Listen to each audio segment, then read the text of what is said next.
নমস্কার, কবিতায় কথা বলিতে আমি সুশান্ত।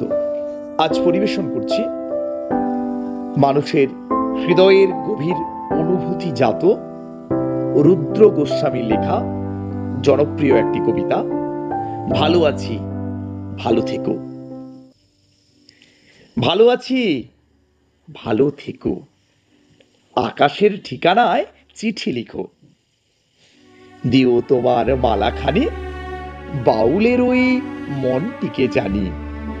মেঘের পরে মেঘ জমেছে, আধার করে আসে, আমায় কেন সবার থেকে আলাদা করে রাখো। ভালো আছি ভালো থেকো, আকাশের ঠিকানায় চিঠি লিখো। আমি তো নই অন্যরকম, আমি তো নই অন্য, তোমার কাছেই আসবো ফিরে একটু অন্য ছন্দে।